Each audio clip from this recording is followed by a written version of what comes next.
Oui, salut les amis, soyez les bienvenus sur Conseil Pédagogie. Et aujourd'hui, nous allons voir ensemble comment passer le quiz. Comment passer le quiz de Open Testnet. La dernière fois, je vous ai montré comment activer le réseau. Je vous ai également aussi montré comment réclamer les USDT. Donc aujourd'hui, je vais consacrer la vidéo seulement sur comment passer son quiz. Vous allez constater que quand vous passez le quiz et que les réponses sont fausses, quand vous lancez, on vous dit échoué. Et qu'on vous dit la transmission a échoué. Donc aujourd'hui, on va voir ensemble comment passer les quiz. Des fois, les réponses peuvent ne pas être toutes les mêmes, mais il y a des réponses qui reviennent, qui se ressemblent et qui reviennent au fait chez plusieurs personnes. Donc, on va voir ensemble ce qu'il faut faire. Mais une fois dans votre compte, il faut vous rassurer que ça soit ici, MetaMask en haut ici, que vous ayez MetaMask, je dis MetaMask, que vous ayez OpenEast aussi, OpenEast et OpenEast long testnet. Ouais, d'accord. Maintenant, une fois là, maintenant, venez au niveau de navigateur. En bas ici, cliquez au niveau de navigateur. Arrivez au niveau de navigateur, vous allez coller le lien de choses et le lien de choses du quiz. Je vais aller coller le lien du quiz. D'abord, le lien du quiz, c'est ça. Je recherche le lien du quiz. C'est ça le lien du quiz ici. Ici, c'est ça le lien du quiz. Je copie ça. Un instant. C'est ça le lien du quiz ici. Ouais, non, ça le lien du quiz. Je vais copier ça, je retourne dans MetaMask. Et qu'est-ce que je fais? Je vais coller ça au niveau de recherche ici, en haut ici. Je colle ça et puis je lance la recherche. Je patiente pour que la page du quiz se télécharge pour que je puisse passer le quiz en direct. Vous allez voir ce que ça va donner. Donc, sachez que si vous choisissez la mauvaise réponse, quand vous soumettez, à la fin, quand vous soumettez, ça ne marche pas. D'accord, ça ne marche pas. Donc voici, c'est la page sur laquelle vous allez atterrir. Quand vous allez vous allez coller le lien et lancer la recherche, c'est la page sur laquelle vous allez atterrir. Donc vous devez maintenant connecter votre portefeuille. Vous cliquez là pour connecter le portefeuille. Je clique là, je connecte le portefeuille. Une fois cliqué là, automatiquement le portefeuille doit se connecter automatiquement. Ça doit en principe se connecter automatiquement. Donc patiente, on va voir ce que ça va donner. Vous allez voir, l'adresse va s'afficher ici. Si ça se connecte, vous verrez que l'adresse va s'afficher ici. Une fois que le portefeuille est connecté, vous verrez l'adresse va s'afficher là-bas automatiquement. Donc, c'est quelque chose comme ça. Ok, on passe. Donc, vous avez vu l'adresse. Vous avez vu l'adresse a été affichée là-bas automatiquement. Vous voyez, non? Donc, c'est quelque chose comme ça. Donc vous voici. Et ici, l'adresse est déjà affichée là. Maintenant, vous allez cliquer sur Start. Vous allez voir ici, quand vous regardez ici, en haut ici, c'est écrit long testnet. Long testnet. Donc, vous allez maintenant cliquer ici sur To Start. Il dit Start, vous pouvez dire commencer. Donc, je clique là sur Start. Maintenant, je vais commencer maintenant mon chose. Avant de commencer le quiz, je vais me demander de signer. Là, je vais cliquer là pour signer. Je signe là et je patiente. Maintenant, je vais venir maintenant cliquer ici. Ah, donc c'est fini. Les quiz se sont affichés. On est d'accord? Les quiz se sont affichés. Maintenant ici, quand vous allez voir la première question, du quoi? On dit What is cryptocurrency? En tout cas, nous les francophones, on va se débrouiller avec l'anglais. Et ceux qui ne sont pas aussi forts en anglais comme moi, bon, on va essayer de le faire ensemble. Donc, ce que je vous conseille, si vous avez un second téléphone à côté, ceux qui ne sont pas aussi forts comme moi en choses, si vous avez un second téléphone, vous mettez la connexion, vous faites les recherches, vous posez les mêmes questions qu'on pose ici, on pose ici, vous posez les mêmes questions là-bas, pour voir si vous pouvez avoir les éléments de réponse pour pouvoir choisir. Donc, bon, moi, je vais essayer de le faire en direct, vous allez voir. Peut-être que chez vous, il y a des questions, peut-être qu'il y a des questions chez moi seulement qui se répètent chez vous. Donc, profitez en même temps. Vous voyez, s'il y a des questions chez moi qui se répètent chez vous, là, vous profitez. D'accord? Ok. Donc ici, le premier, on dit What is cryptocurrency? Maintenant, quand vous allez voir, on dit la première réponse est It is digital or virtual currency that use cryptography for security and operates independently of a central bank. Ça, c'est un. Deux, on dit It is a method of making financial transactions secure using cryptography. 2.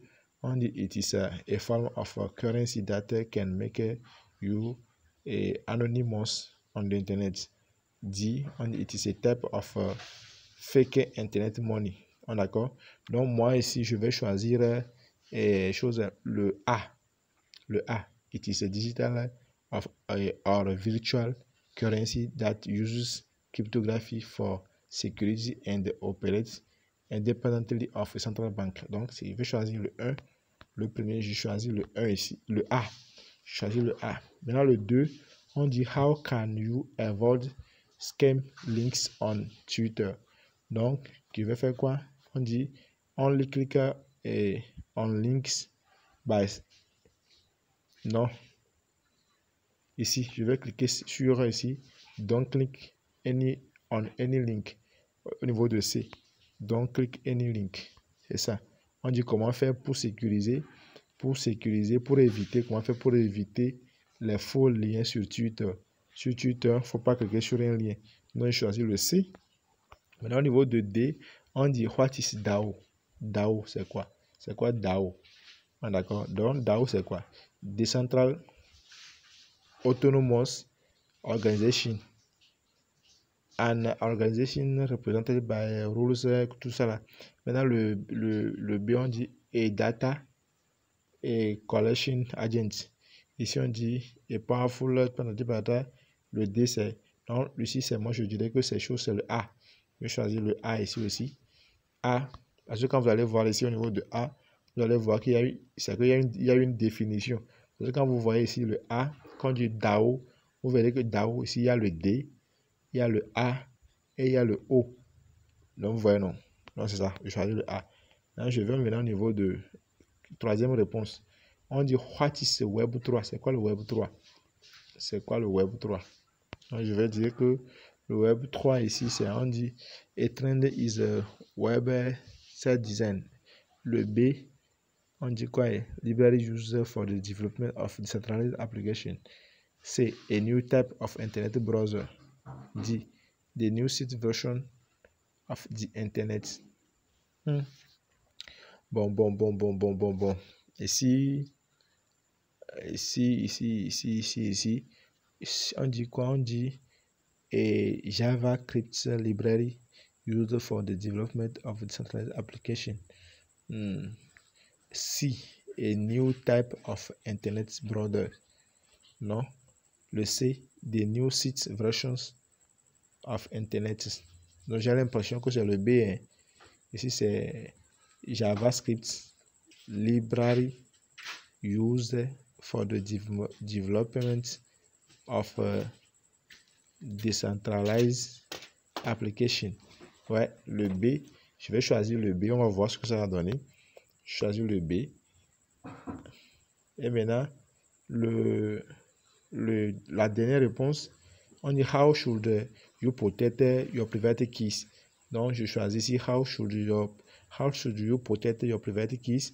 Je vais choisir by store in a secure place and do not share with anyone. Donc, je choisis le B. Ici, le B. Donc, une fois fini, vous allez cliquer sur Submit. Une fois cliqué sur Submit, si toutes les réponses ont été correctes, une fois que vous cliquez sur Submit, là, ils vont accepter. Mais si les réponses ne sont pas correctes, là, quand vous allez cliquer sur Submit, ils vont refuser. D'accord, donc je vais cliquer sur Submit, voir ce que ça va donner. Je vais cliquer sur Submit et je patiente pour voir ce que ça va donner. Donc, on me dit de signer l'acte. Donc, je vais signer pour voir. Je signe et je patiente. Je signe et je patiente. Si toutes les réponses que j'ai données ont été correctes, alors ça veut dire que ça serait OK. Ils vont accepter. Donc, qu'est-ce que je fais? J'ai déjà signé. Donc, c'est fait.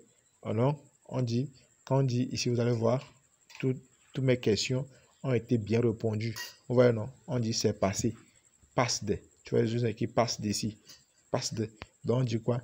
You have passed the simulated KYC test and the long testnet use has been sent to your wallet. On each address can only undergo on testnet. Donc, moi, je viens de finir de passer mon quiz testnet. Les gars, vous aussi, vous pouvez le faire. C'est très facile. Donc, si vous avez bien sélectionné les bonnes réponses, quand vous cliquez sur Submit, automatiquement, ça va venir. Mais si vous avez choisi de mauvaises réponses, une fois que vous cliquez sur Submit, on va vous dire non. On va vous dire Submit failed. submit failed, échoué. Donc, vous devez répondre. Donc, voilà, à votre niveau, il y a des questions que vous allez retrouver. À mon niveau aussi, vous avez vu des questions. Il y a des questions aussi qui vont se retrouver aussi, vous, à votre niveau. Donc, vous choisissez les réponses que moi j'ai choisies. Choisissez exactement aussi les mêmes réponses sur vous. Et tout sera joué. Donc, voici, c'est ce que je tenais à vous faire part. Ceux qui n'ont pas encore passé leur quiz, alors c'est très important, allez passer votre quiz. Actuellement, il y a une nouvelle application de OpenIS qui est déjà disponible. Je vais réaliser une vidéo sur ça pour vous montrer qu'est-ce qu'il faut faire, quelles sont les missions, parce qu'il y a plusieurs missions sur ça à accomplir, comment est-ce qu'il faut procéder à tout ça. Je vais vous montrer tout ça en détail.